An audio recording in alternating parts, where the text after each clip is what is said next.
In this mixing masterclass, we're looking at dynamic EQ. Dynamic EQ is an EQ processor that includes threshold-dependent parameters to determine whether a particular band is boosted or cut. The reason this is so handy in a mix is that you only start processing the target frequencies when they reach the level threshold. The rest of the time the signal is unchanged. What's more, both boosting and cutting is also easily achieved, which can lead to some interesting and less typical applications. The anatomy of dynamic EQs is reasonably standard, though not without its subtle differences, particularly with regard to how you set the depth.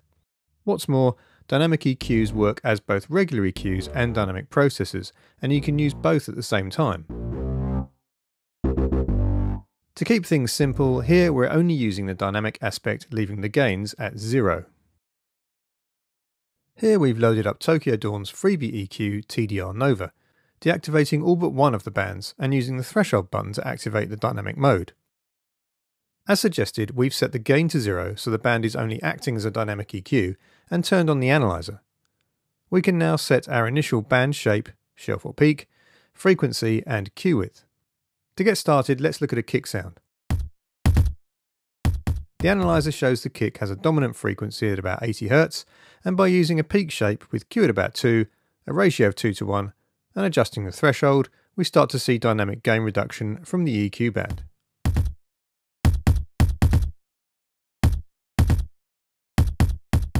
From here we can finesse the attack and release times, and adjust the threshold and ratio to get the desired behaviour. We can also achieve positive gain changes. How this is done varies from plugin to plugin.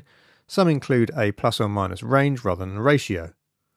On TDR Nova, ratios below 1 to 1 produce positive gain. Here ours is on 0.7 to 1. So how might we use dynamic EQ in a mix? First option is to curtail harshness or resonances in a selective and dynamic way. Good targets include vocals, electric guitars, and any number of acoustic instruments. Here we're using it to reduce the string scrape noise between notes on an acoustic guitar.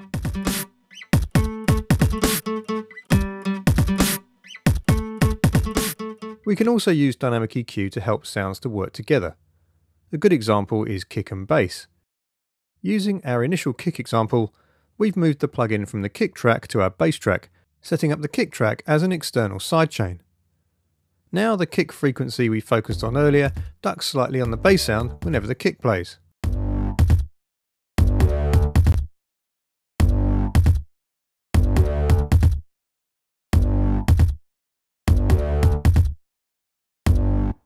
Finally, as mentioned, we can use dynamic EQ to boost. This is far less common, but if there is a particular momentary aspect of a sound you want to emphasise, then this is a valid approach. Here we've used it to bring out the bell sound of the ride cymbal in our drum kit mix.